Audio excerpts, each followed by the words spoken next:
Trucker Dump, episode 135. In today's main topic, we're going to talk about recruiters. Are they friend or foe?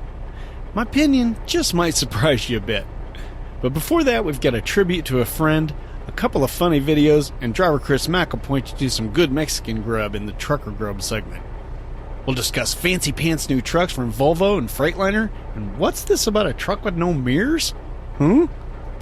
Lots of other topics, including trucker fatality stats, a truck parking update, facial recognition for truckers, and a major construction warning in the South. And of course, we'll talk about the trucker who got beaten by security guards, and we'll talk about what qualifies as adverse weather conditions when it comes to logbooks. We'll also look at some length of haul stats and what that actually means, and we're going to figure out if it's true that truckers are actually considered unskilled labor. In the feedback section, David's going to clarify something from the last podcast about hourly pay. BS Harlan 1971 leaves an iTunes review, and Screamin' Bob weighs in on the Weigh My Truck app, see what I did there, and the Trucker Path app that we talked about in the last podcast. This episode of the Trucker Dump podcast is sponsored by Citadel Fleet Safety and Volvo Trucks. Fired up.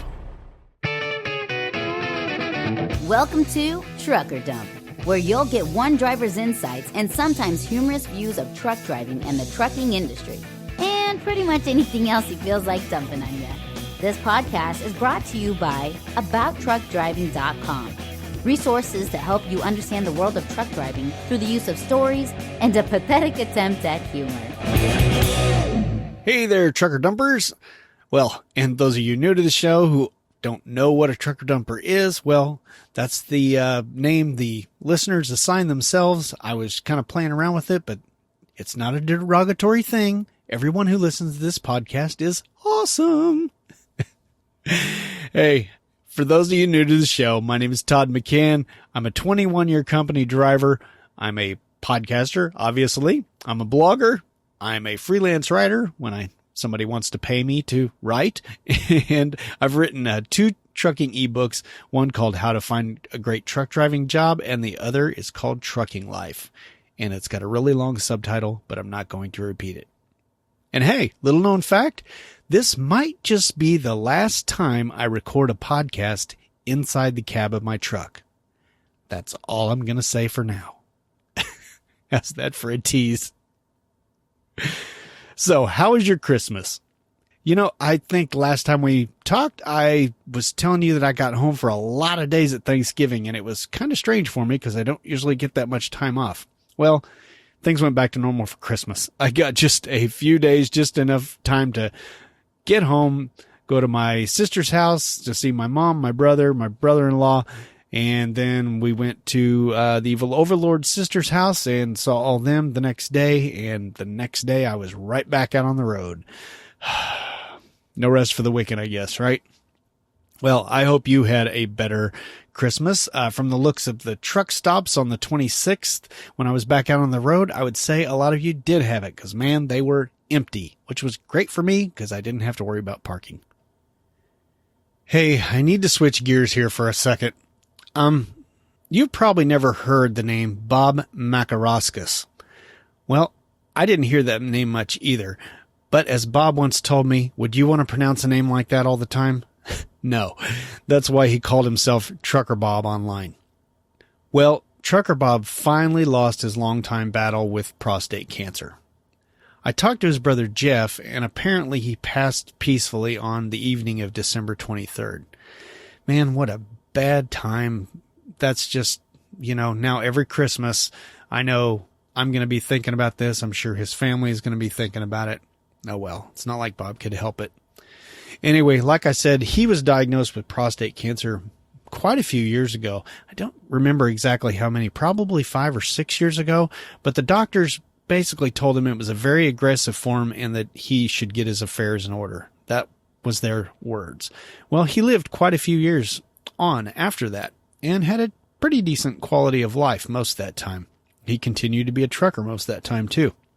Bob was the ultimate explorer. I mean, he didn't have wife or kids, and he chose that path, and he just, every time he had a 34-hour break, he wasn't sitting in the truck like I do. No, none of that for Bob.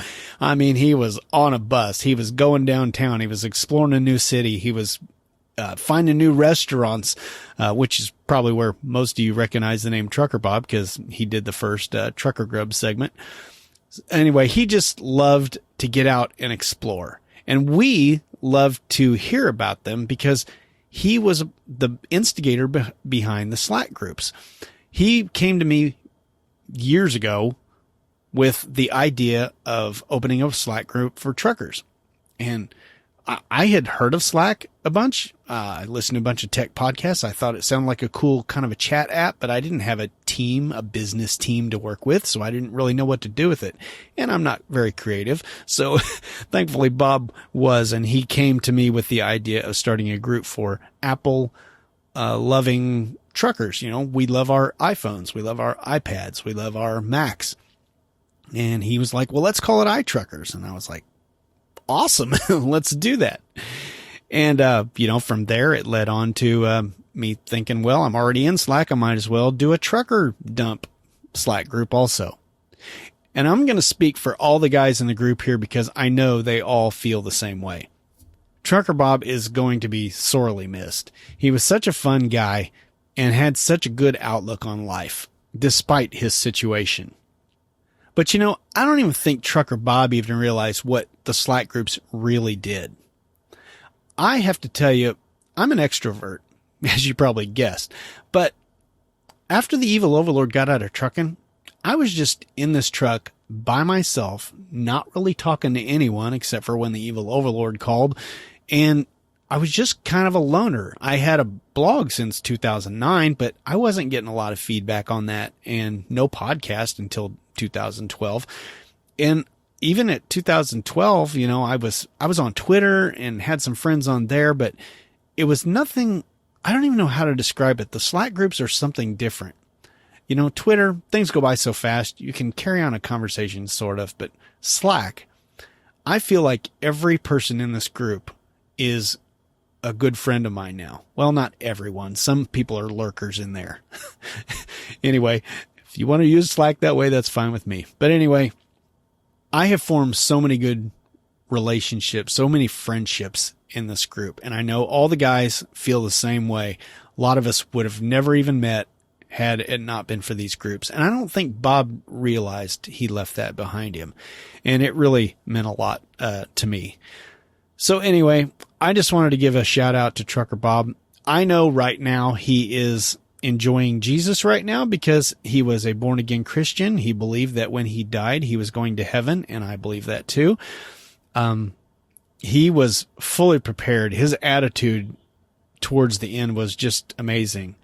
And that's saying something because, the doctors even told him again this time. They said they had run out of options and they said, we're going to give you 6 months to live. And it was less than a month, I think, when he had finally passed. He just kind of vanished from Slack, and I had to reach out through text, and that's when his brother Jeff answered, and I got the bad news. So anyway, Trucker Bob will be missed. If you would like to join these Slack groups, I don't want to turn this into a promo, but I'm serious. These groups mean so much to me. And I would love to have you join one or the other. The iTruckers group is for Apple. If you're a trucker who loves your Apple gear, just email theiTruckers@gmail.com. Of course, you know how to spell iTruckers if you're an Apple person. And if you want to join the Trucker Dump Slack group, just email me at truckerdump@gmail.com. Anyway, Trucker Bob, rest in peace. Okay. Yeah, that was a bit of a downer, especially for us, those of us who knew Bob. But Bob would not want us to be in a funk the whole time. So we are going right to some fun stuff, okay? I want to point out this video that I believe it was Aaron in our Slack group. See, once again, the Slack group, the Trucker Dump Slack group. He pointed out this video that I had never seen before. You guys all know these shows like Ice Road Trucker, and how they make everything so dramatic. He's got to go out and change a hose and all of a sudden it's a life-threatening situation. Well, there is this a couple of YouTube videos actually, called Dirt Road Trucker, and it is kind of like a promo spoof on that, and it is pretty darn funny. I mean, I've watched both of these videos a couple of times, and I laugh every single time. They're put out by a company called High Grade LLC. I don't know exactly what goes on with that. It sounds like just a guy and maybe his wife, but they're pretty funny promos. I'm going to put a link in the show notes to both of these, and just go over there and get your laugh on, because that's some good stuff right there. All right, I mentioned the Slack groups, so why don't I go ahead and mention the other stuff and get it out of the way. If you want to follow me on Twitter, I'm at Todd McCann. That's 2 D's, 2 C's, and 2 N's. If you want to join the Facebook group, just search for Trucker Dump Podcast over there, and give me some likes or whatever Facebook people do. And of course, I mentioned the Slack groups. I am also I was speaking with Mark, another member of the Trucker Dump Slack group, and he suggested that why don't I try to get a voicemail number so truckers can call in. I'm always asking for audio comments, but it's kind of a pain in the butt to have you open up your voice memos app and email it and all that stuff. And he thought, why don't just get a good number and have someone call in? They can just leave a voicemail like they would any other phone call, and then I would have my audio comments. Well, I thought, great idea. I already have a Google Voice number. Well, I tried it myself, and it sounds like poo-poo caca. Really bad stuff. So I'm going to have to figure out another method, but I am working on it. So anyway. Hey, I'd like to give you an update on the contest for the Trucker Dump Listener Survey. This is for a t-shirt. All you have to do is go to the link in the show notes and fill out a quick survey. It'll take you probably just a minute or two. Seriously, that's all it will take. And I have to tell you that if you remember right, last time I announced I had more than I expected. I had 32 people sign up already and do the survey. I really appreciate that. Guess how many I have now? 32. Nobody extra. And one thing I was noticing when I went in there is that I actually recognized a lot of the email group, and it is a lot of guys from the Trucker Dump Slack group and from the iTrucker Slack group. So I have a feeling because these guys are dedicated, they listen to the podcast, they enjoy it, they like it enough to join these groups, then I have to assume that the survey is a little skewed. I would love to get some of you normal people out there who just rarely write in or rarely participate in any way. Listen, maybe you're never going to buy my books. Maybe you're never going to write in an audio comment or, an email or an audio comment. Maybe you're never going to do anything like that, but really, you don't have to interact with me. All you need to do is just go to this survey and help me out. You people who are hidden behind the wings, that are the vast majority of the listeners, and you guys are the ones I really need to pick your brains and figure out what you like and what you don't like about the show. Because often, I like all the guys on the Slack group, but sometimes I have to wonder if they're just being nice to me when I ask for opinions. I think most of the time they're pretty darn honest with me because they have told me some things they don't like. But anyway, not to belittle the Slack group, but you guys, you other people are the ones that I really need to get in here and do this survey. And there's a really good chance of winning a Trucker Dump t-shirt. I don't know, maybe I should have put a $500 Amazon gift card in there as a prize, but that's really funny. Like I'm ever going to spend that kind of money. Well, I would if I had it. Let's say that. I would if I was making that kind of money from the podcast, but I'm not. So until I am, you get cheap stuff like a t-shirt. Anyway, sign up for that survey. I would really appreciate it. I seriously would just love it if you did that. Please, please, please go do that. And again, we are going to do the drawing for the t-shirt on the next podcast. So make sure you do the listener survey, get on that list, and get a chance at winning. And as always, there is a link in the show notes to the survey. All right, what say we get on with some news?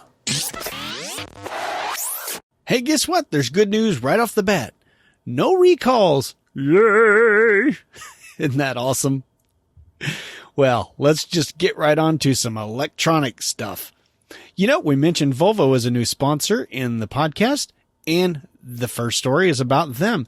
They are beginning to test an all-electric VNR class tractors in 2019. The VNR is their regional vehicle, by the way. Now, they announced in September that they were going to launch these electric tractors in 2020, and they're going to start testing them in 2019. Well, that'll be pretty cool. Looks like they're going to do 23 of them in California. Well, okay, California makes perfect sense to do it out there, and they're doing it in partnership with the fleets NFI and Dependable Highway Express. Anyway, there's not a whole lot to say about this except for Volvo already has 4,000 electric buses in operation since 2010. So, you know, they kind of got to jump in on the kind of apparently know what they're doing. I think they'd figure some stuff out by 2010. Of course, tractor trailer is a whole different story. But anyway, it'll be interesting to see what comes of this. And I still want to see what the price tag is of some of these electronic vehicles because, man, of course, you know, you get the first of anything, there's going to be a premium on it. So anyway, I found this article on overdriveonline.com, of course. Check out the link in the show notes to read more about that. All right, let's stick with the cool new truck features. Well, it depends on your look on things, I guess, whether it's cool or not. The next story comes from overdriveonline.com, of course. This is called Freightliner Debuts Cascadia with Limited Autonomous Capabilities. Okay, here's the thing. They've gone for level 2 automated driving. And what that means is that the truck can accelerate, decelerate, and steer independently. You know, like it can make minor adjustments, you know, if it starts to veer out of its lane or whatever. Personally, I know some of you guys are going to get on to me for this, but I don't think I'd mind that too much, you know, because there are stretches in Nebraska where I really don't want to be, you know, constantly having to be staring at the road. Why should I have to if the truck can keep it in its own lane when I'm out there in the middle of freaking nowhere? Anyway, I would gladly test one of these vehicles if I got the opportunity, but I somehow doubt they're going to choose me to do that. So anyway, the announcement they made was that the 2020 Cascadia is going to be the first production model tractor in North America to be equipped with this level 2 automation. That's 2020. That's like right around the corner. They say this is largely based on in 2015, I don't know if you guys remember this, they had a truck that had level 3 automation, kind of semi-autonomous truck that was called the Inspiration. It was a concept truck. Anyway, it's largely based on that kind of stuff. Again, these kinds of trucks are going to have adaptive cruise control. They're going to have active brake assist, active lane assist, and there will be options for side guard assist, you know, to detect objects off to the side and in your blind spots. Anyway, the last time I drove one of these vehicles with these kinds of warnings on it, it just beeped all the time. So I trust they've gotten better since that happened because, well, that was probably, I don't know, 2005 maybe? I don't know. Somewhere around there. A long time ago though, anyway. So one thing I found really interesting about this article, link in the show notes, is that the Daimler guy who's in charge of all this stuff, his name is Martin Daum. And just 3 years ago, he was skeptical of autonomous trucking. But he says now that they've learned a lot about this whole thing, and he's shifting his optimism for actually level 4. He's saying it's not worth it to jump up to level 3. It's just not worth it. There's only minor benefits in jumping from 2 to 3, but jumping from 2 to 4, and, you know, 4 is the bigger one where, you know, it requires a lot less input from the driver, you know, and it's the only thing above that is level 5 basically. And that means it can go anywhere. Like it could go off-road by itself, you know, on a dirt road without any markings. So that's way off. But and I've read another article about this too, and another guy said the same thing. Level 3 is just really not worth putting the money into. Everybody's trying to jump straight to 4. So maybe this is progressing a little faster than any of us thought. I still think it's going to be a lot longer than most people think, but I'll stick by that. But, I don't think it's going to be 5 years that we're going to see all these trucks, being level 4. But by the way, level 4 still needs a driver, so drivers, don't freak out yet.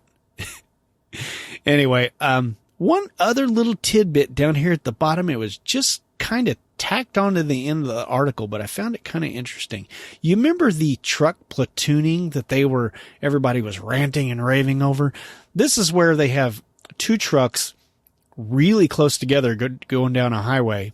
And the idea is that the trucks were communicating with each other through computers. And that's why they can be that close together. So when the front one brakes, the back one knows immediately it's braking too. Again, both vehicles have drivers in them. Personally, like I said before, I wouldn't want to be in that trailing vehicle because you're only like 20 or 30 feet from the bumper of the other truck going down the highway at full speed. No thanks on that. I'll let somebody else be the guinea pig on that one. But anyway, the thing I found interesting was they say the cost savings is just not quite there, especially when the trucks get apart from each other and then they have to accelerate to get back together and hook back up, that they just kind of lose all the fuel savings that they had by doing that. So anyway, interesting. We may not be seeing these platooning trucks like they thought we would, which quite honestly is fine with me. All right, let's move on. Speaking of more technology in trucks, I found this one on the truckersreport.com. Love the title. No mirror? No problem. FMCSA allows cameras in place of mirrors on trucks. Oh boy. I was thinking at one point, I drove for a company who had a side mirror a side camera instead of a mirror, but I am mistaken about that. It was an extra camera that was designed to give me a view of my blind side, but I still had mirrors. Well, this is aiming to get rid of them altogether. It's the first ever exemption for a company to not have mirrors at all. Now, as you can imagine, I'm a trucker. I'm used to mirrors, right? We all are. I mean, that's the way we see everything behind us. So I was very skeptical. By the way, this thing is called the Mirror Eye, and it's by a company called Stone Ridge. I'll put a link in the show notes to their website. And I'll also put a link in the show notes to a video, because I was like, well, how's this thing work? And basically looks like the cameras are kind of shaped like mirrors, and they just run along your, oh great. I'm going to show my mechanical inexperience here. Those doorposts, like, oh God, the slanty metal thingies that come back that are on the front of your window on your doors. God, Lord God. I'm just going to leave that in there. That's not even a blooper. Anyway, it just kind of mounts right there, so you're not even having to look way off to the side. Of course, there are always questions about, light sensitivity, whether it can see in the weather and all that kind of thing. And Stone Ridge claims they've mastered all these problems. Now, if you go check out this link for the video, it does kind of show it. And one of the really cool things it does, not that we can't do this manually, by looking in our smaller mirror, but we can keep the rear of the trailer in our view, even around corners. And the camera does this automatically. They show it in the video, and they point it out in the video so you won't miss it. And it's pretty interesting. You take a hard, right turn, and the camera shifts so you can still see the back of your trailer. Like I said, we could always see that in the small mirror down at the bottom, the convex, concave. I can't remember that. That's science stuff. But the one mirror that gives you the wide view. Anyway, man, I'm butchering this story completely. I hope y'all are enjoying this, because it's like torture to me. Anyway, it's a pretty cool video. I don't know that they're going to have these on all kinds of vehicles, but apparently Daimler Trucks, who is Western Star and Freightliner, they already have an exemption request in it into the FMCSA to allow them to use cameras instead of mirrors. So it looks like it's jumping forward. So if you love your mirrors, Get out and give them a smooch. Don't get any bugs on your lips, though. That'd be gross. Anyway, they may be going away. Seriously, though, I kind of doubt these things are coming as fast as everybody says they are, just like all the automation stuff. But hey, you never know. I'm sure it will also be more expensive than just a plain mirror, which will also be a big factor, especially in large fleets who nickel and dime everything and get the cheapest truck they can. So anyway, let's move on to some more crappy news. Overdriveonline.com. This one's called I-5920 in downtown Birmingham to close for 14 months. Holy bemoly, this is not good. I was just in Alabama, going around Birmingham, and I thought, well, you're supposed to take the loop around when you're staying on 20. So I hopped on 459, and actually I had looked on Google Maps, and like 2 hours before that, it showed a backup on that road. And I thought, well, 2 hours, it'll be clear by then. I should have paid closer attention. Apparently, they're working on some bridges down there on 459, so traffic was all kinds of backed up. Actually, it kept me from delivering my load that night. It was just enough of a delay to keep me from delivering on time. Well, I delivered on time, but I didn't deliver within my 11 hours like I wanted to. Like you guys care anyway. So anyway, like I was saying, this is going to start in January, and it's going to continue all the way into 2020. And this is going to be a freaking nightmare. They say they're going to route you around on 459 or on 65. But again, like I said, 459 is under construction itself. So dear Lord, help us all avoid Birmingham at all costs for the next year or so. They don't need food, right? Anyway, just a heads up so you know what you're getting into when you go down there. Hey, here's some good news. Michigan and Ohio expanding truck parking information systems. This is on overdriveonline.com. You might remember we talked about this a few episodes ago, where there is a thing called the TPIMS. Guess they couldn't get a cute acronym out of that. It stands for Truck Parking Information and Management Systems.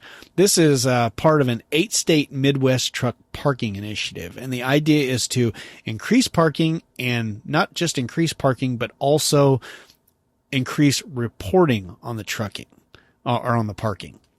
The way they're planning on doing this is every state is going to make improvements themselves, and then they're going to link them all together at the end, where they make one giant database, and supposedly it will have a way for web developers to tap into this information and stuff like that. So in the future, like I've said before, you can probably expect some of these apps like Trucker Path, Truck Driver Power, one called Truck Parking USA, I believe.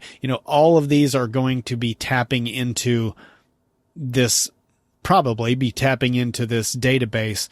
And won't that be cool? Because like right now, these kind of apps rely on trucker information when they get there.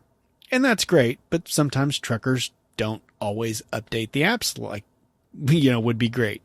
So if you had an actual app that was actually somehow measuring these spots through electronics or cameras or however they're going to do it, that would be pretty cool.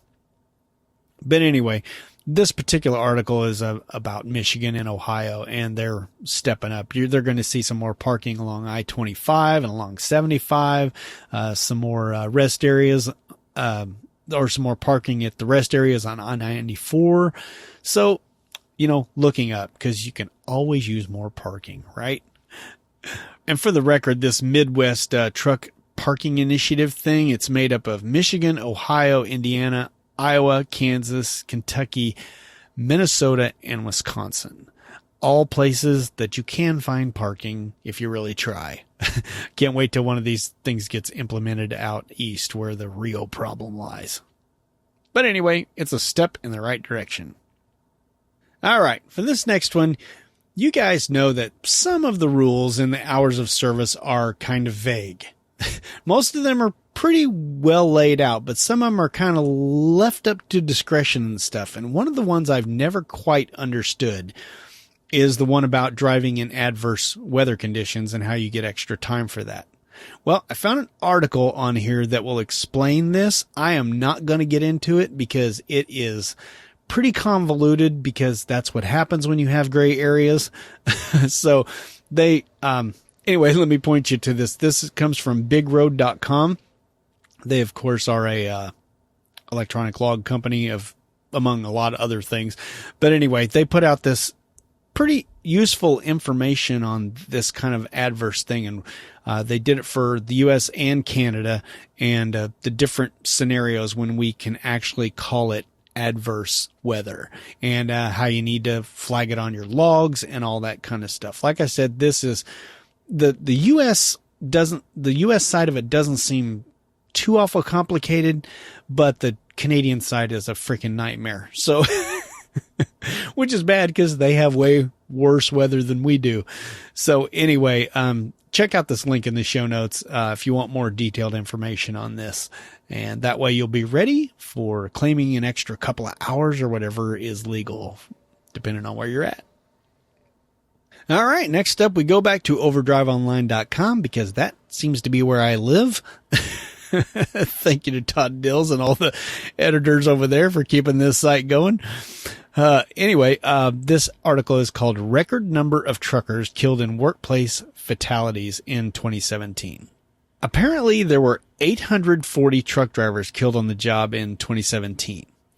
That is the most since 2003. Just a little bit more than last year. Apparently last year there was, in 2016, there were 786 truckers killed on the job.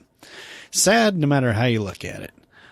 You know, this is just a reminder to be careful out there. You know, sometimes we get complacent. You know, I've written 2 articles about complacency, done 2 podcasts about it.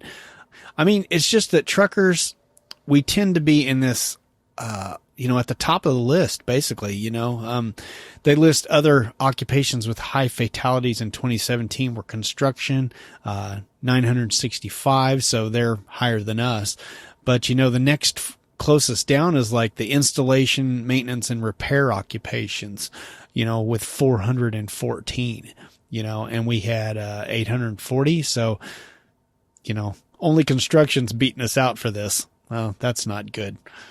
So anyway, like I said, just be careful out there, drivers. I don't really know. It doesn't really say whether this is just accidents.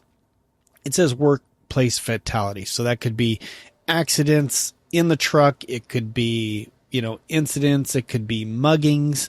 Who knows, what it actually means. And sometimes these stats are a bit misleading, quite honestly. So anyway, just be careful out there, drivers.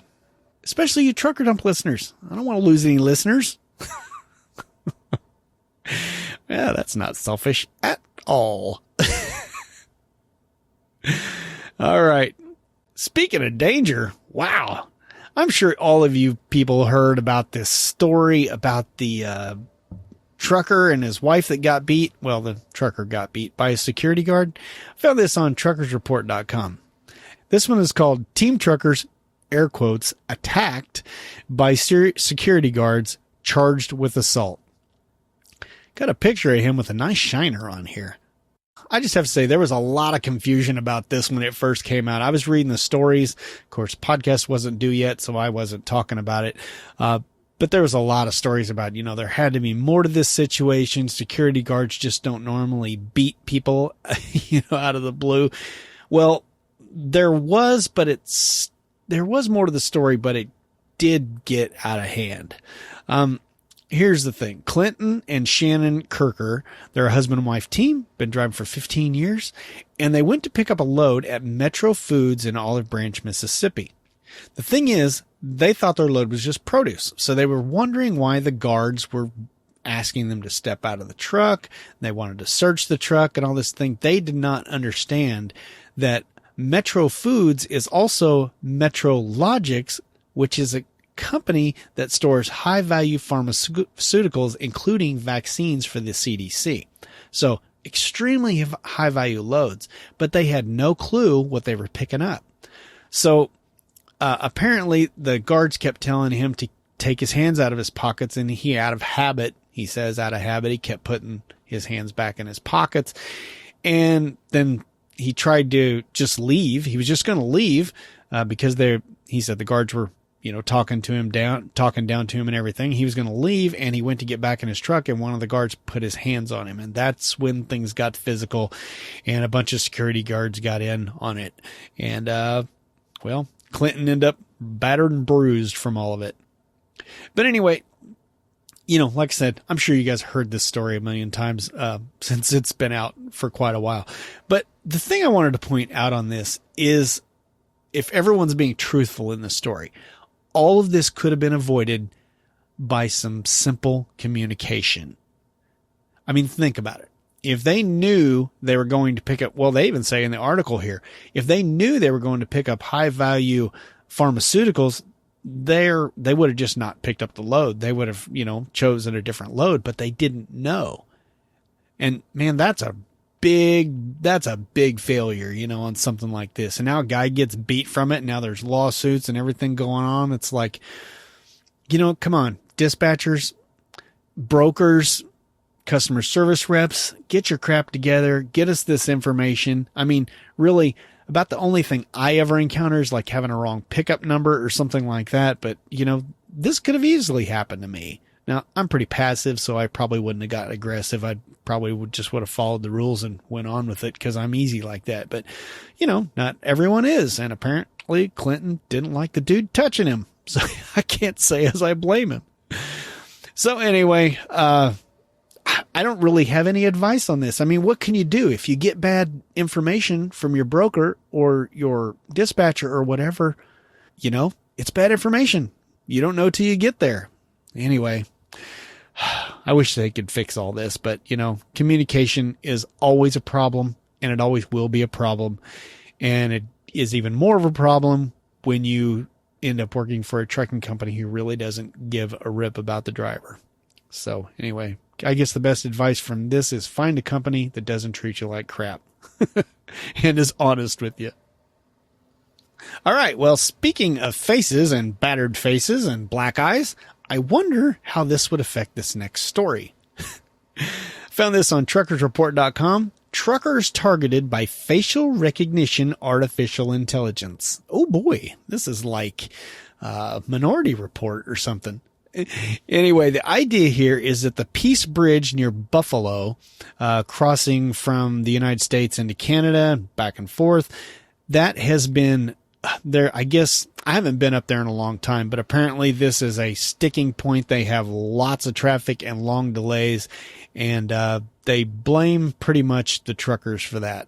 Not that it's the truckers' fault, but just there's so many trucks going through there, and it takes longer to inspect them and make sure they're okay and make sure all their paperwork is in order.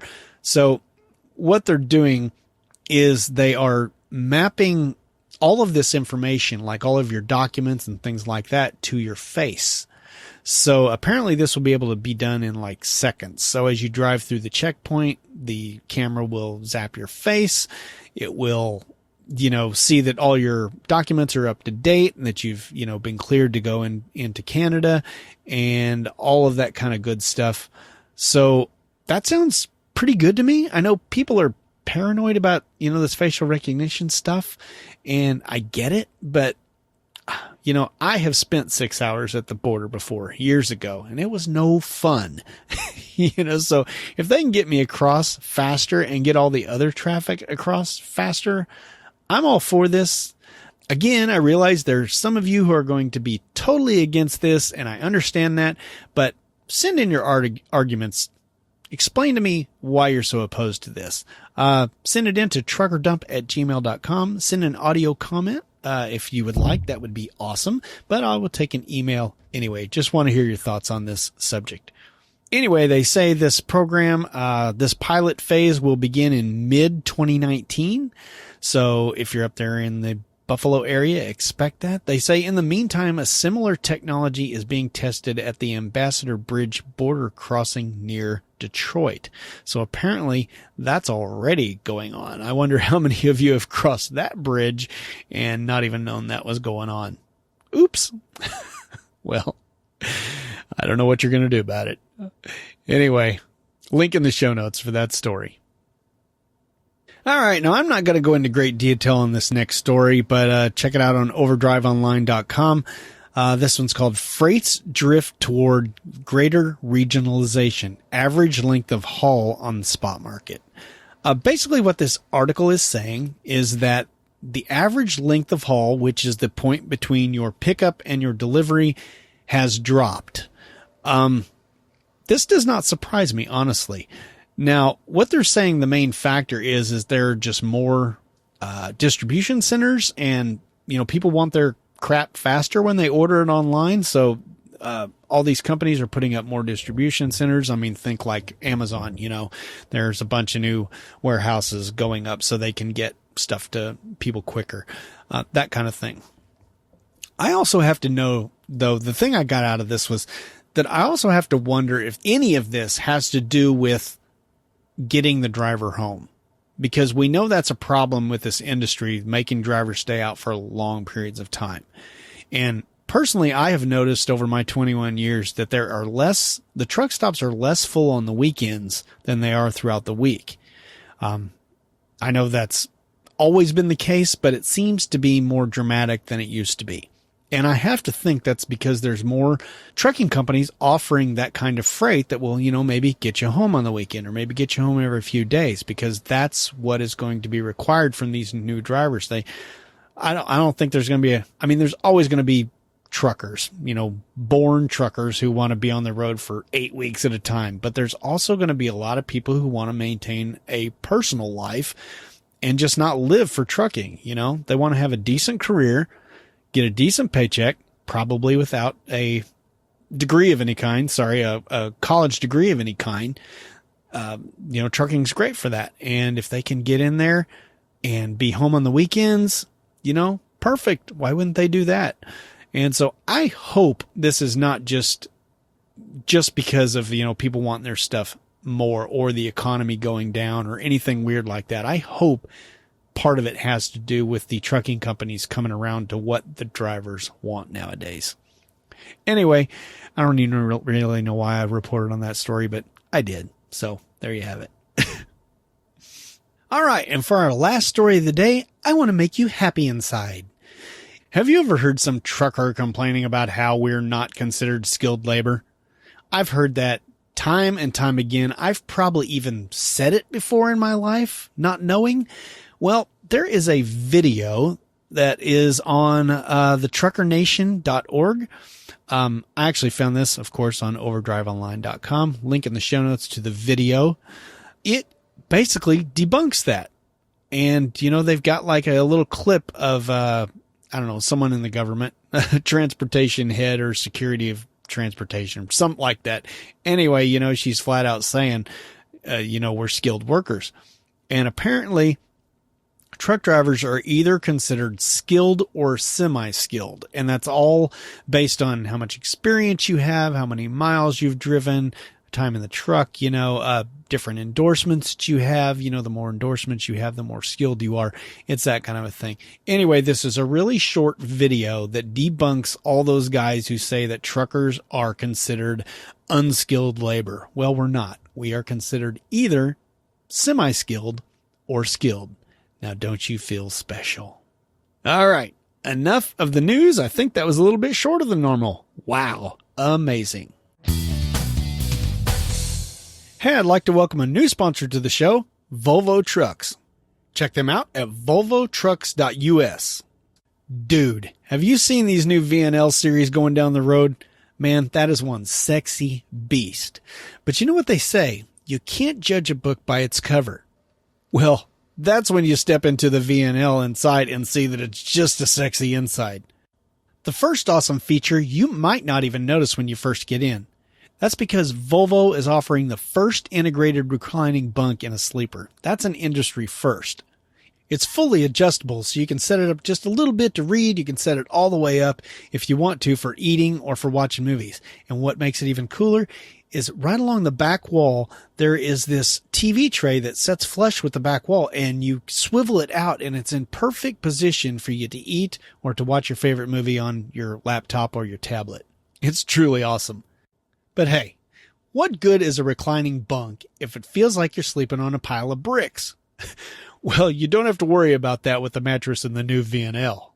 It's an embedded spring mattress surrounded by an extra layer of foam and a pillow top cover, which makes this thing super plush. And you know, of course, this totally goes along with Volvo's philosophy. Their idea is that if a driver is not rested, they are not safe. So true. But of course, there's lots more creature comforts back in the bunk area. There's a telescoping ladder so you don't have to be a frickin' monkey to get in the top bunk anymore. And that ladder actually tucks away behind one of the cabinets where it's completely out of the way. But there's other nifty little features back in the bunk too. You know, one of the things I've always hated about the trucks I've been in is futzing with the windows. Either you're messing with some Velcro thing or you're snapping something on. Well, Volvo has fixed that. Now they just have these big panels that slide up in a second. It is awesome. So hey, you know they say a picture is worth 1,000 words. Well, a video is worth about, I don't know, 1 million? Head over to volvotrucks.us and check out the video and all the pictures. Some really cool stuff. And thanks to Volvo Trucks for sponsoring this episode of Trucker Dump. Welcome aboard. Give us a bottle of your finest champagne, 5 shrimp cocktails, and some bread for my brother. What's that? Sushi. Sushi? Boy, some chicken wings have really hit the spot. This is a tasty burger. Don't play with your food, eat it. You know, sometimes it's really great to have an awesome friend that you know you can count on when you're in a pinch. Other times you get DriverChrisMc. Greetings, all you trucker dumpers and slackers. DriverChrisMc back here again for another Trucker Grub segment. I'll apologize to you in advance if this one isn't up to my usually high standards. But let's face it, it's part of the Trucker Dump podcast. So is quality really an issue? Seriously, though. This one I kind of rushed out at the last minute to meet Todd's deadline. So here it is. If you're in the mood for Mexican food, as I often am, and maybe a margarita or Corona or 3, and you find yourself on I-57 coming down from Chicago or possibly just leaving Missouri heading north on 57, at exit 12 in Charleston, Missouri is the Flying J. You can park there if you want and walk across the interstate, but I prefer to just park at the other truck stop across the interstate. It's a Casey's General Store. Plenty of parking in the dirt if you don't mind straddling the mud puddles if it's been raining. Directly across from there is a Mexican restaurant called Las Brisas, and they have good Mexican food, and I think I know a little bit about good Mexican food. They also have a bar in the back where the beer is cold, and they make their own margaritas. Give it a try. I think you'll like it. I do. That being said, I feel I would be remiss if I didn't mention the reason that we had this Trucker Grub segment. It's because of our founder, Bob Mack. If you're in Slack, I'm sure most of you know that Bob lost his battle with cancer and passed away just before Christmas. He was a nice man who I had the pleasure of meeting twice and having coffee with at his favorite place, Starbucks. He will be missed, and I will forever be grateful that he started our Slack group, which introduced me to several good friends. Rest in peace, Bob. Until next time, y'all be safe out there. Well, thank you, Chris. I appreciate that, and I'm sure Bob appreciates that too.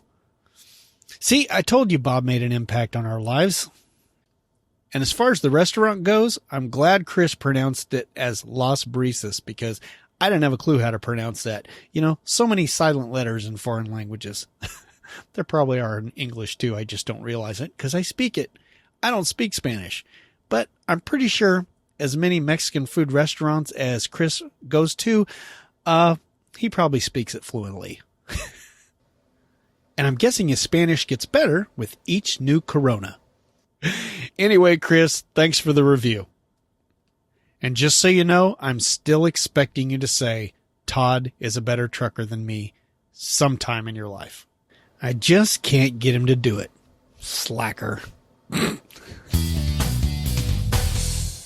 It's time for Citadel Fleet Safety. Da-da-da-da-da-da.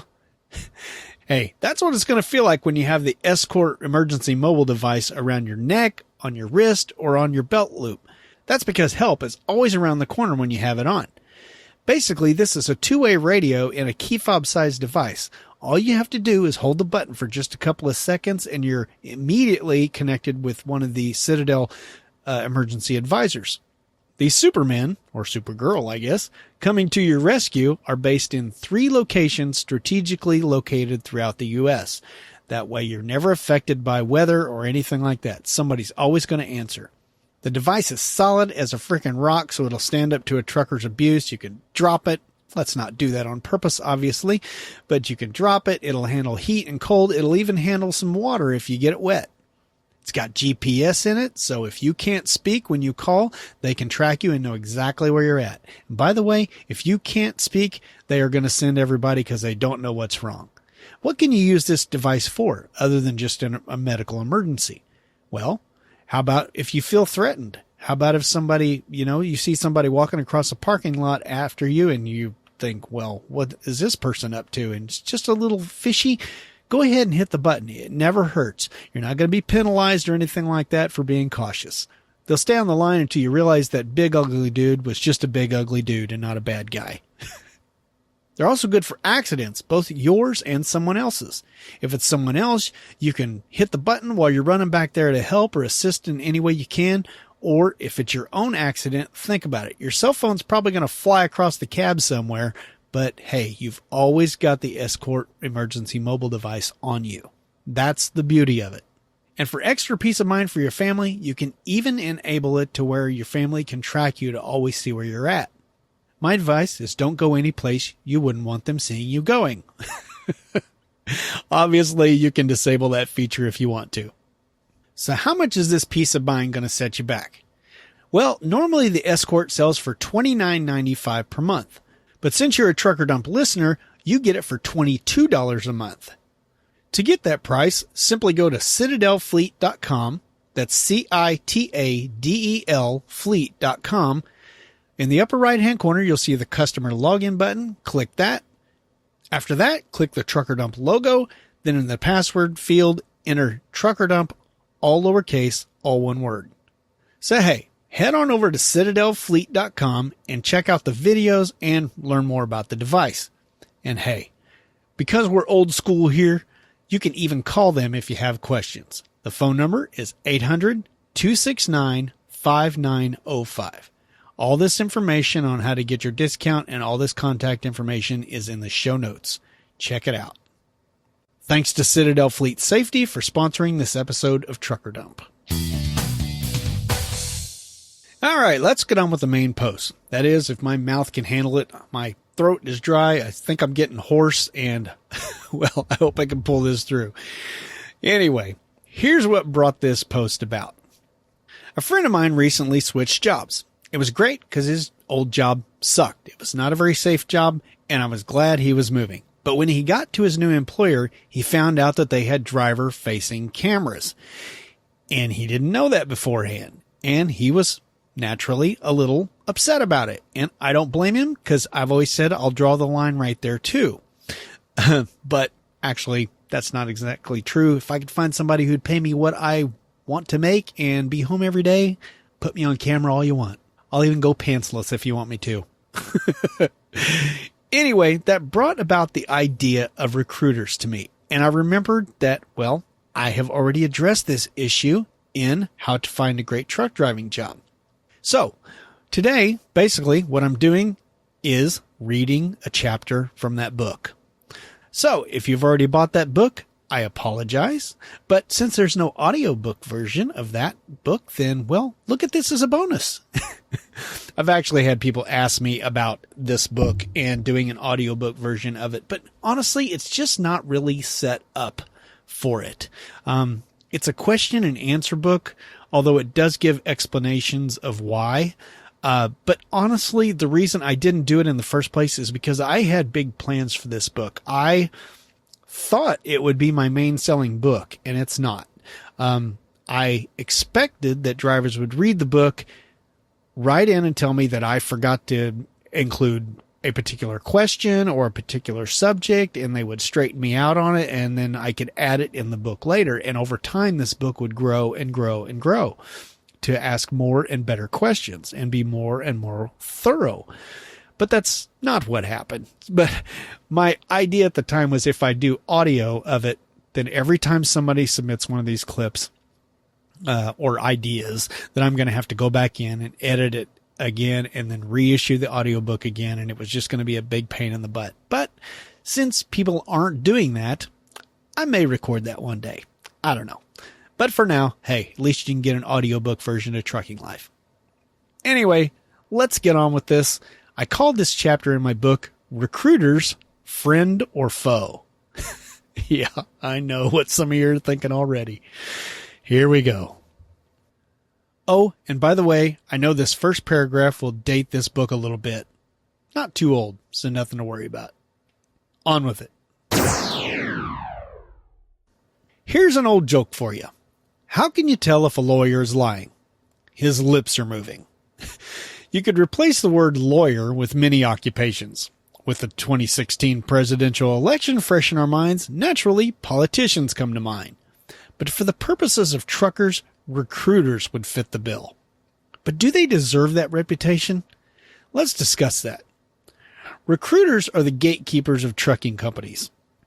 And I know most of you truckers know that already, but for the new people, this is what this book is written for, remember?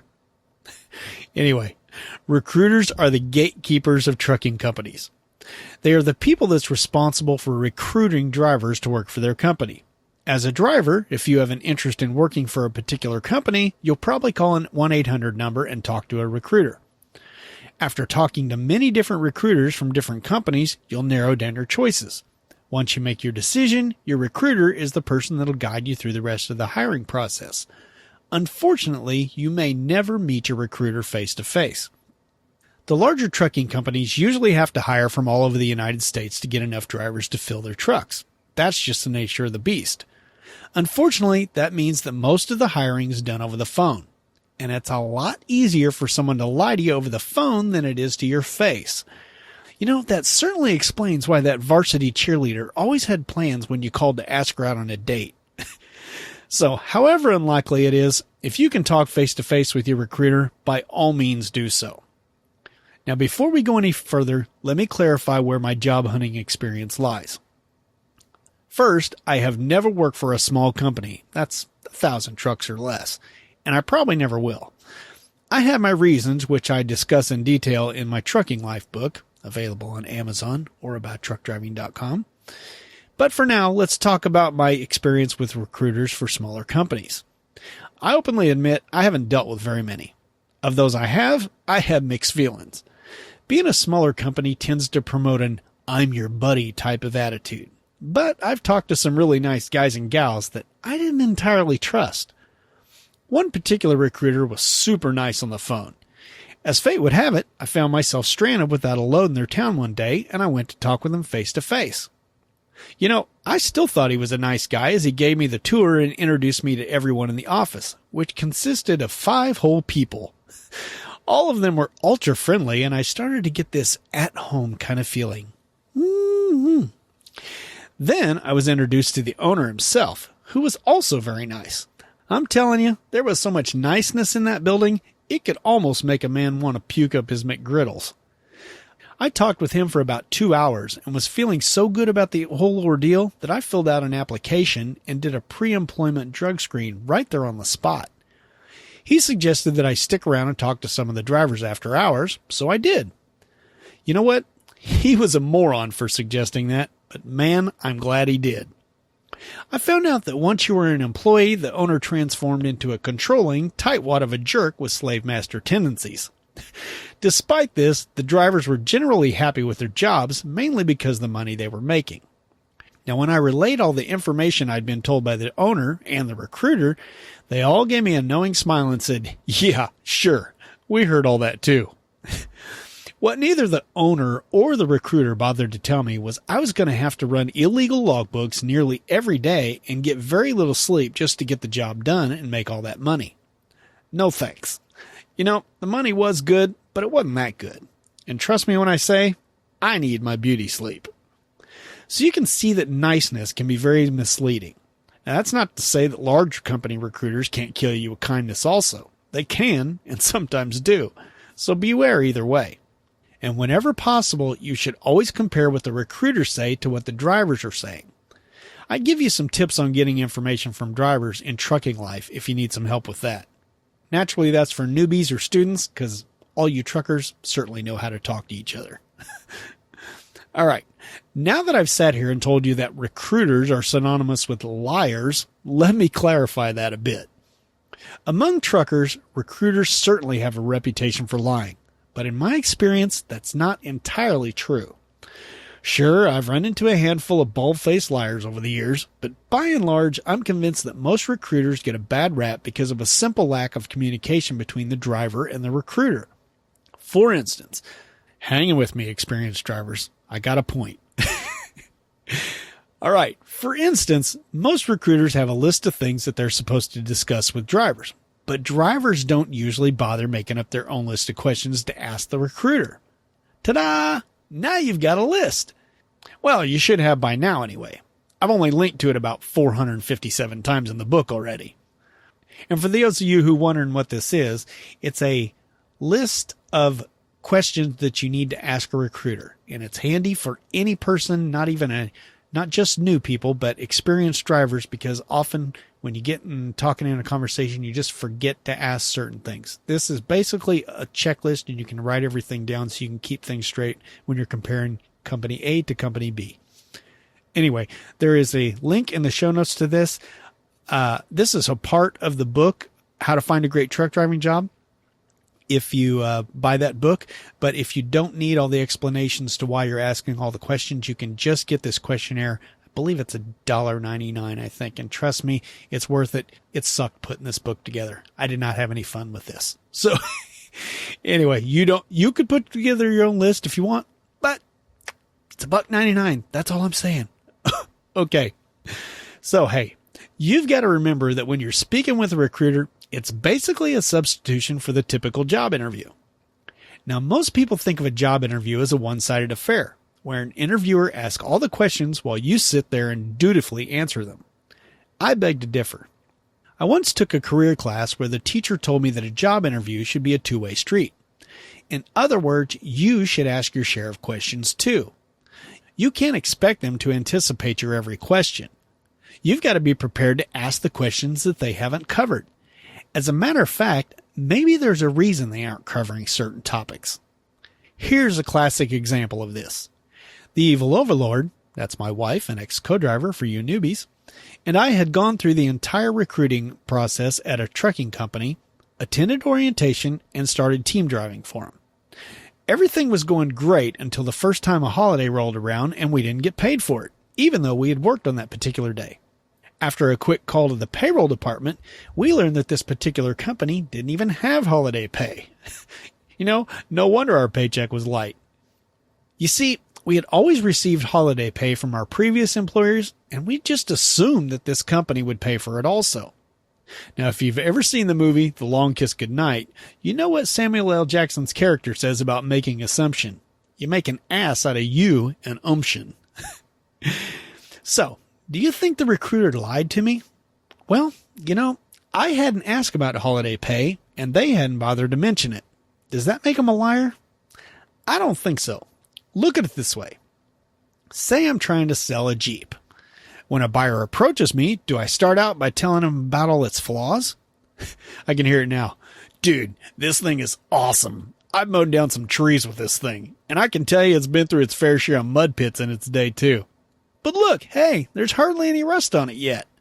I'm kind of surprised it's still got plenty of power too, considering all the miles it's got on it and all the abuse I put it through. And I only got it stuck in the river once. Good luck selling it like that. And by the way, all that's true. I did have a Jeep, and it was stuck in the river once. And I mean stuck, like stuck. Anyway, likewise, a recruiter is not going to brag about the company's flaws. I can hear it now. Our pay is on par with the rest of the industry, but we don't pay holiday pay like some companies do. Oh, and by the way, like most other trucking companies, we don't pay you for every mile you run either. And did I mention that those bonuses I told you about are completely unattainable? You know, why would they focus on their negatives? Now, all of these things may be true, but they aren't going to tell you about it unless you ask. Like I said, it's partly the interviewee's responsibility to ask the right questions. Getting back to our Jeep scenario, if the buyer asks me if it's been used off-road much, I'm obligated to tell the truth. If I lie and the buyer later finds out, I can be held liable.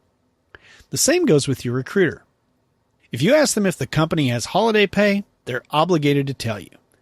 Now, if they tell you that you'll be paid for holidays, then later you find out you were lied to, now you've got some good reason to complain.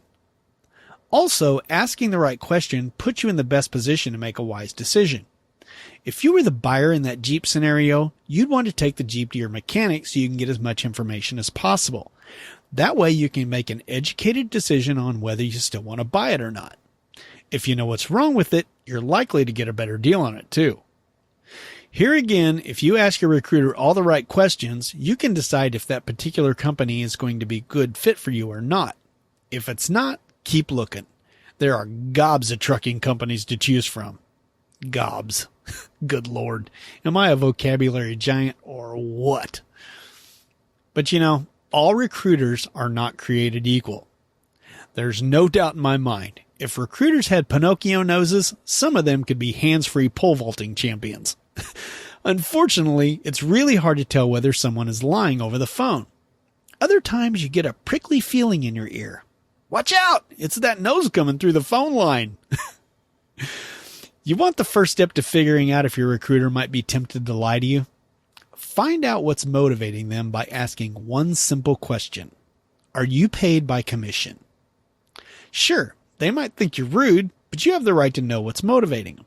And if you word this question correctly, they won't be able to get too offended. Here's how. When you pop the question, just immediately tell them that you want to make sure they get paid for talking to you. If they work on salary, they won't care either way. But if they're on commission, it'll look good that you want to make sure that they're getting paid to help you.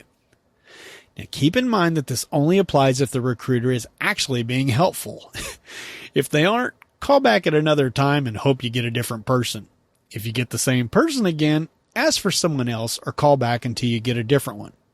Most of the larger carriers have more than one recruiter, so you'll get lucky eventually. You may be screwed if it's a small company though. Either way, the recruiter knows what you're hinting at, that salaried employees are more likely to be honest than those paid by commission. But at least you've said it nicely, right? So you're asking, is it true? Are commission-based recruiters more likely to lie? Well, you know, common sense tells me yes, but I have absolutely no solid proof to support that statement. What I do have is tons of phone time with recruiters. Now, I know some of you who know my situation are thinking, how so? You've only worked for 6 companies. You know, you're right. But just because I've only worked for 6 different trucking companies doesn't mean that I've only talked to 6 recruiters. For each job search, I talked to dozens of recruiters in the process of finding the best job available at the time.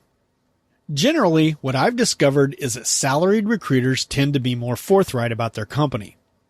Now, they still aren't going to actively promote the negative aspects of their company, but they tend to be less eager than their commission counterparts. I've gotten some surprisingly truthful responses to some really tough questions from salaried recruiters.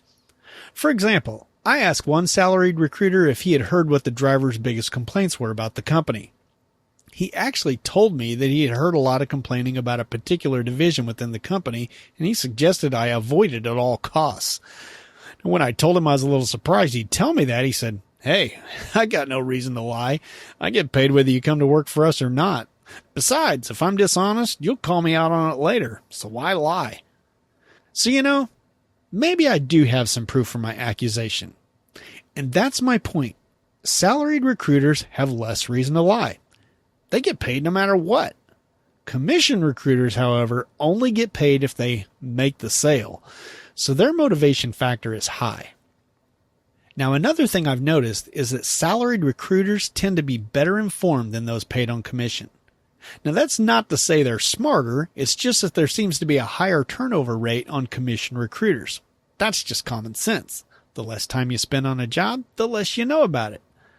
For example, I have one large national trucking company, a former employer, who calls me every now and then just to ask if I'm ready to come back.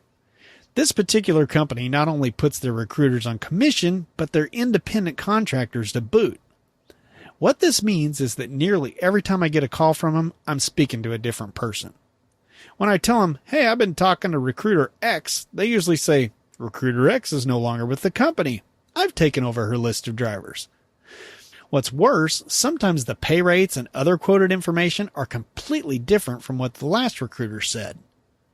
This can cause countless problems.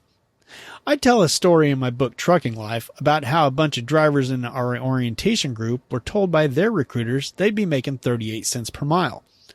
Once in class, they were surprised when the class instructor told them they had been misinformed and they'd actually be making less money per mile than what their recruiters had quoted them. Now, later on, we found out that most of them had different recruiters, which meant that there had been a major miscommunication somewhere along the line. Now, does this mean that those drivers were lied to? In this case, it sounded more like the recruiters were simply misinformed, not fork-tongued liars.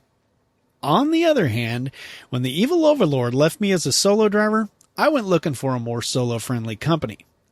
Now, I've already mentioned how much we liked the first company we ever worked for. Well, you guys don't know that unless you've read Trucking Life, or I don't even remember where I put that.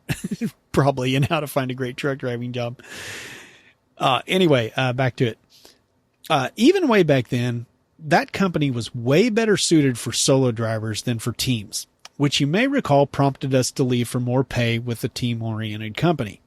So, when I became a solo driver, that company immediately came to mind. I called them back again, and guess who answered? No, it wasn't the recruiter that hired us in 1997. That would be too good of a story. But it was a guy we had met way back then. This was 2005, so 8 years later, this salaried guy was still working as a recruiter for the same company. And let me tell you, this guy had an answer for everything I tossed at him. It didn't work out for me in the end, but it does illustrate how salary can equal longevity and superior knowledge when it comes to recruiters. One last word on recruiters. If it sounds too good to be true, a good indicator of an honest recruiter is a willingness to tell you that their company isn't perfect. Then again, they know this, so maybe it's a tactic. Until we can equip all recruiters with Pinocchio noses and video phones, well, you're just going to have to largely depend on your instincts. Oh, and that tickle in your ear. Good luck. So, let's find your perfect job. Okay, I admit it. There's no such thing as a perfect job. If you find one, let me know. Did you notice the title of this book? It's How to Find a Great Truck Driving Job. Notice it says great job, not a perfect job. It's said in trucking that your goal is to find a recruiter whose lies suit you best. I've addressed the whole lying recruiter thing, but that mantra could also say your goal is to find a company whose negatives you can live with. Or perhaps more bluntly, find a company that you don't completely hate. Again, your goal is not to find a perfect job. It doesn't exist. I'll bet even taste testers for Ben & Jerry's complain about brain freezes. And those poor Victoria's Secrets photographers probably whine about getting sand everywhere on a beach bikini shoot. Your duty is to find the best truck driving job that you can for what you want out of the job. Keep this in mind as you talk to recruiters, fill out the questionnaires, and compare trucking companies. All right, so that's the end of the chapter. The book goes on to tell you how to use the book, and then it just pretty much jumps right into the questions you want to start asking. And again, there's explanations of every single question and why you're asking it, and maybe some details about different things to look for and tips that are some things might be better than others, that kind of a thing. So again, I honestly did not mean this to turn into a sales pitch for how to find a great truck driving job, but it kind of did. So if you're interested in this book, go and check out the combo pack. 25% off would be $14.98 instead of $19.98, something like that. I don't know. I'm not good at math. Anyway, there'll be a link in the show notes. Or you can just go to abouttruckdriving.com, and there is a link to it in the ebook section. So anyway, what is your thoughts on that topic? Do you still think recruiters are liars? Of course, there's a bunch of liars out there, but are they all liars, or is it part of it our own responsibility? You know, like I explained to my friend, I was like, did you ask if they had driver-facing cameras? And he said no. And I said, well, whose fault is it really then? And he was like, well, it's their responsibility. And I get his point. I do totally get the point that personally, I don't see why a recruiter would lie, because, okay, now my friend shows up in orientation. He finds out they got driver-facing cameras. He wasn't told. He automatically has something against that company. He just automatically is kind of pissed because they weren't completely honest with them. So he did say they did lose some drivers over that immediately. They walked out. He stuck around because he's smart, and, he was going to try to do that job, and he wasn't going to let that get in the way of a good paying job. So good for him. All the best, dude. You know who you are. Anyway, I guess that sums it up. Let's just get on with some feedback, huh? What do you say? Where's that trucker dude?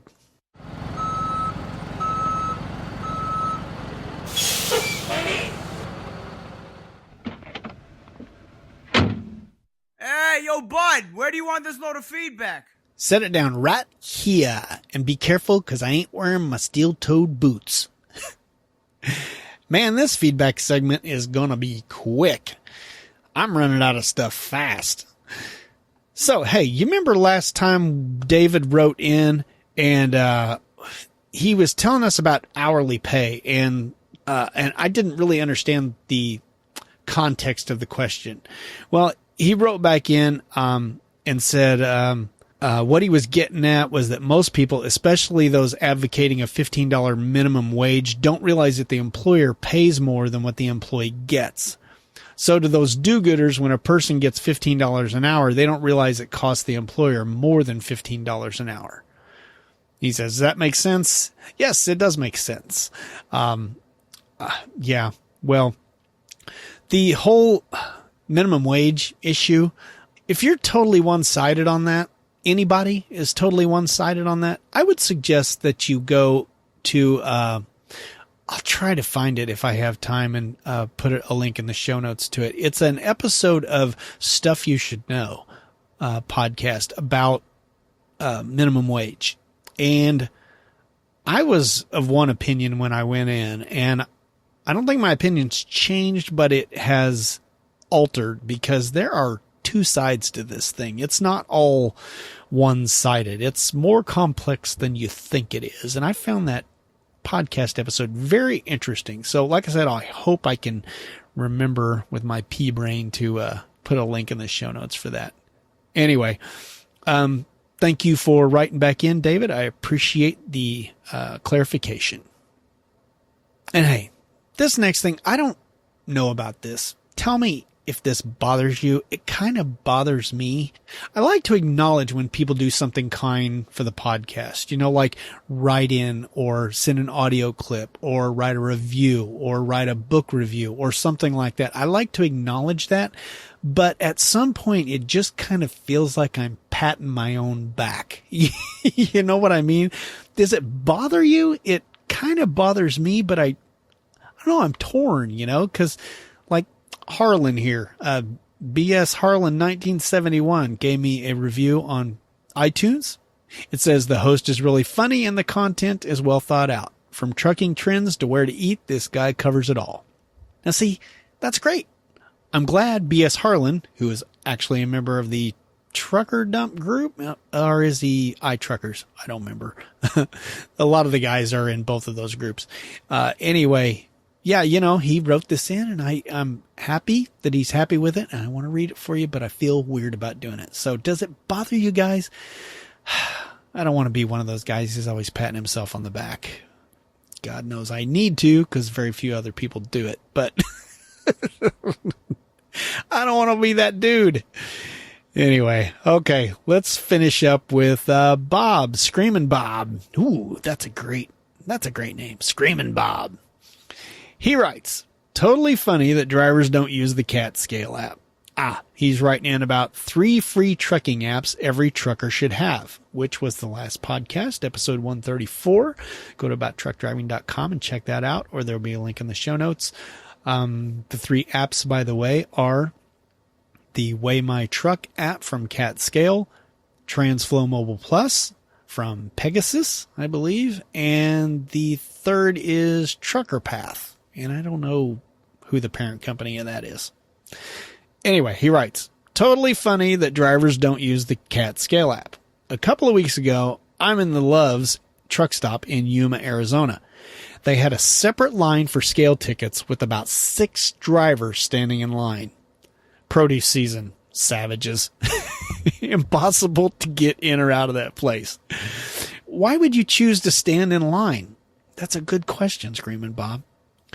He says, I've been using the Trucker Path and the CAT Scale app for years. Luckily, I don't have to scale often, but I still got to park, and that Trucker Path app is a lifesaver, especially with e-logs.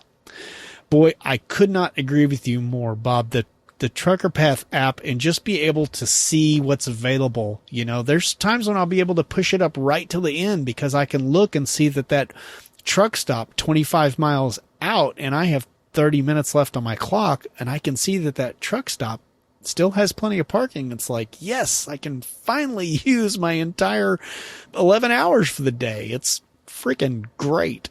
If you aren't using these apps, again, you really need to. Seriously, though. So anyway, that about covers it. Thank you, David, for writing in. Thank you, Bob, for writing in. And thank you to DriverChrisMc for doing the Trucker Grub segment. Well, it looks like this is a shorter show, which I know some of you like and some of you don't. Here's one last quick reminder to do the Trucker Dump listener survey. There's a link in the show notes. Again, I'll be doing a drawing next time for a free Trucker Dump t-shirt. So get your name in the hat. Link in the show notes. All right. What say we get out of here? I am pooped. I should have been in bed many, many hours ago, and I have to drive 11 hours tomorrow. But hey, it is what it is. Whataburger, A1 burger for breakfast. Can't go wrong with that, right? All right, let's get out of here.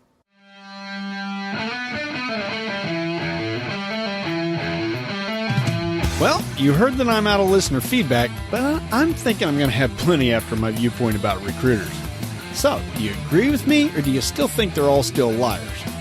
Write in or send an audio comment about your bad or good experiences with recruiters. Send them to truckerdump@gmail.com or head on over to abouttruckdriving.com and leave a comment there. This is post TD135. You'll find all my contact info, how to subscribe, and info on both my books there too. And don't forget to fill out the listener survey while you're there. Last chance to get a free t-shirt, As always, thanks for listening and subscribing. So until next time, drive safe, stay out of my way. Functionality. This is in, did I say 2020? Let me go back and fix that. Can't even remember what I said. And as far as the restaurant goes, I'm glad. And as far as the restaurant grows,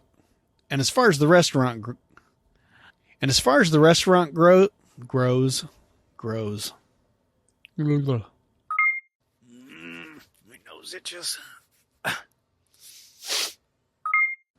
Here again, if you ask your recruiter all the right questions, you can decide if that particular company is going to be a good fit for you. If not, Here again, if you ask your recruiter all the right questions, here again, if you ask all your, getting tired. Again, I'm sure there's many of you out there with differing opinions on this, so please write in and tell me about it or send me an audio comment. Trucker dumb. Ain't that the truth?